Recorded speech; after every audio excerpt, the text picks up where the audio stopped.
Okay, so we just wrapped up class, and I hope that you are in this Edpuzzle. Your notebook is still out. Let's go to the next page. Let's do some work from this. I really want to make sure that the key concepts from the lesson are learned throughout this Edpuzzle, okay? So I'm just going to go ahead and draw a triangle. Now be careful in how I draw my triangle. I'm going to use my margins, which is nice to draw a clean triangle. Go ahead and draw this triangle for me. And make sure you always mark the right angle. Okay? Now that I've done that, I've marked this right angle here. Let's go ahead and talk about what I'm looking at. And you should know if we're doing our formula, which is the whole point of this class, it's what? Leg squared plus leg squared equals hypo squared. Now in this Edpuzzle, I'm not going to give you nice, clean, easy square roots. I'm going to give you ones that have decimals, and hopefully we got to some of those in class. So first one I'm going to give you is, I'm going to say this is 8. This looks bigger. I know it's not always going to be drawn to scale, but let's say if this is 8, this looks to be even more than 8. Let's say this is like 12. What would x be? Okay, so what are you going to do first? Your first step should be to set up the equation. Can you identify your legs? Can you identify your hypotenuse, your hypo? Remember, your legs, I almost want to draw in the L, the right angle. I'm going to start doing that with the legs. So your legs create the right angle. So your whole goal is, do you see the right angle? Boom. Okay, I see the right angle. Where are the legs for it? All right, the legs are going to be right here. This is a leg. This is a leg. And this is a hypo. So you don't have to use these terms while setting up the equation. You can just put whatever they give you, 8, 12x, and that's going to be in your equation. So go ahead and write that out in your equation. 8 squared plus 12 squared equals x squared. Again, leg squared, right, plus leg squared equals hypotenuse squared. Whole point of Pythagorean theorem, if you have a right triangle and you have 2 lengths, you can always find the third.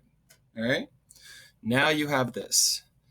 Do I really need you to go out and use your brain, or can you use a different tool? Let's go ahead and find that. What's nice about the calculator is that you can always set up your equation with Pythagorean theorem very easily with this. So this is your equation. Go ahead and set it up in your calculator. If I do this button, 8, and then this button here, squared, all right, plus, it's hiding behind here, plus, what was it, 12, and I can hit this button again, squared, and then I'm just going to hit equals. Boom. I get 208, and I'm actually going to, if you're doing this with the calculator, that's great. I will show you on here. This is going to be 8 times 8 is 64. All right, and then this, like my little mustache here, this equals 208, just to show the work, okay? If you have your calculator, which we use a lot today in class, I'm fine with that. Just if you ever get lost, you should be showing work to get found. All right, now, if we have this 208, remember, what's our last step? We want to finish it. How do we finish it? We're going to destroy the exponent. We're going to square root both sides. That'll be your final answer. So that is going to equal x. We did this on Monday or Tuesday, whatever class you had with me. All right, so now you have 208. Here, I'm going to hit the check mark, my square root sign first. You have to hit it first, and then you put 2, move this up here, 2, see, now this is where I messed up. You got to make sure it's in there. So sometimes the computer does that, the calculator. Make sure it's 208, and it's under this little roof, okay? 208's here, and what do I get as a final answer? 14.4. 14.42. Now you have to be careful of what it's asking for. For this one, if I just said I'm asking for the 10th, right here, 14.4 would be great. But remember rounding. What if it said round to the 10th? 14.4, this is the 10th. So you would look at this number, 5 or more raise the score. No, you wouldn't raise this 4 to a 5 because this is not big enough to round up, all right? 14.4 would be a great answer, all right? So we're going to get 14.4, all right? Okay, cool. Next problem. I'm going to draw out another triangle. This whole assignment is about triangles, triangles, triangles. All right.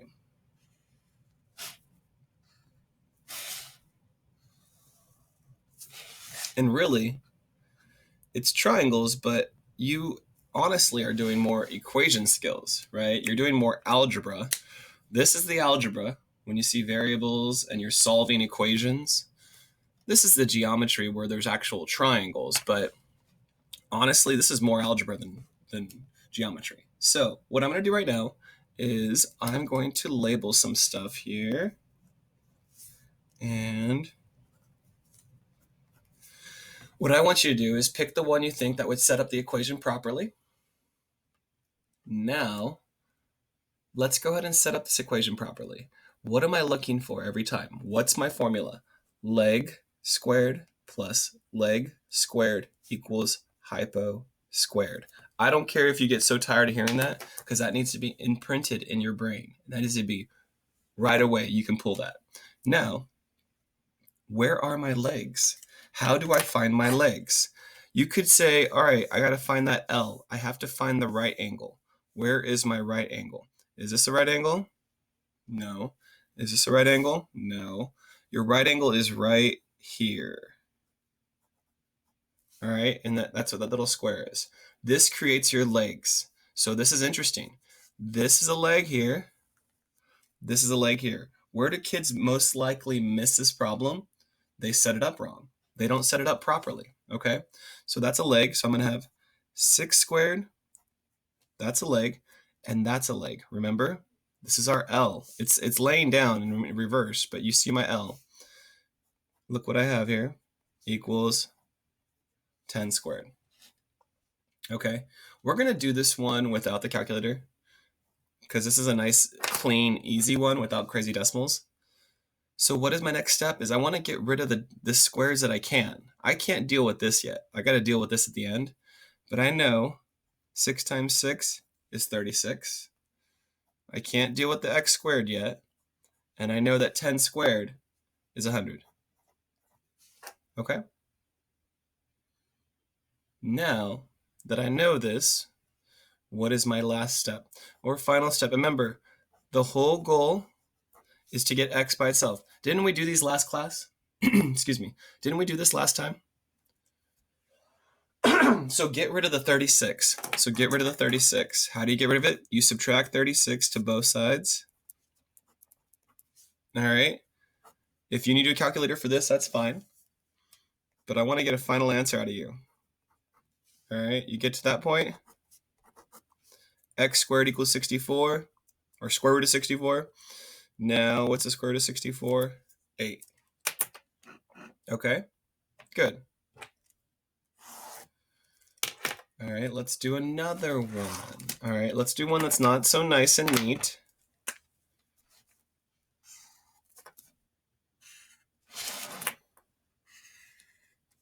I'm literally just making up numbers at times.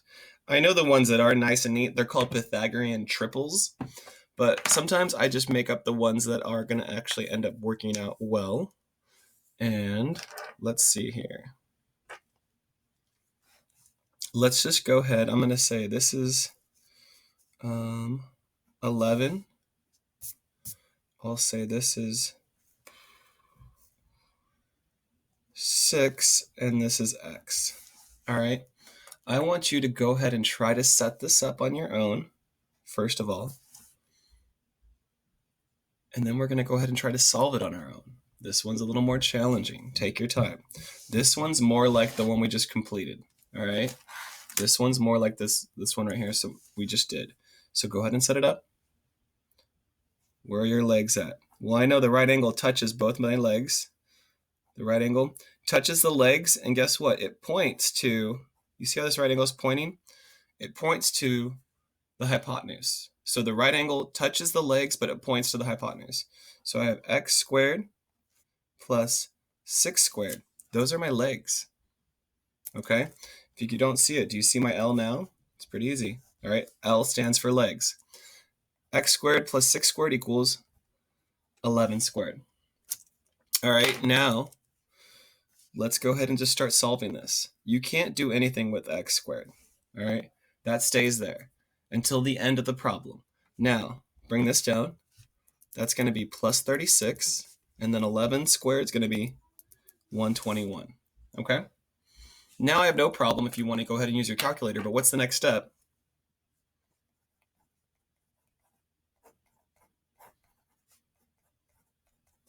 All right, now I have x squared equals 121 minus 36. So I'm going to clear all this. 121, just to make sure I have no problem just cleaning up your work with the calculator so you're not making little mistakes. So I get 85, okay? So this equaled 85. So now I have this as my final spot. We got to get rid of this exponent. How do we get rid of it?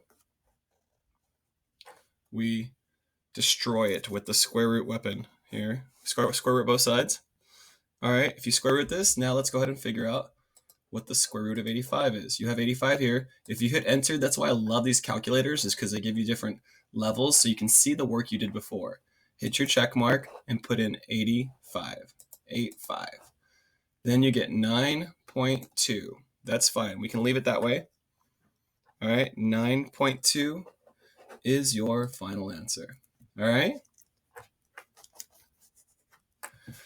All right, it's a lot to look at, but hopefully this makes a little bit of sense to you. We're going to do more of this in the future. I really hope that the lesson today wasn't too much. I really do. But I know that this part of the lesson is the most important. We've been working ourselves up to understanding, again, that if you look at a triangle with 3 sides, you can go ahead now and set it up in the formula, okay? Triangle with 3 sides, or obviously every triangle has 3 sides, but it's a right triangle, and you have 2 of the sides. If you have 2 of the lengths, you can always find the third. If you have 2 of the lengths, you can always find the third. All right, guys, best of luck. Have a great long weekend. I will see you guys back on Tuesday or Wednesday.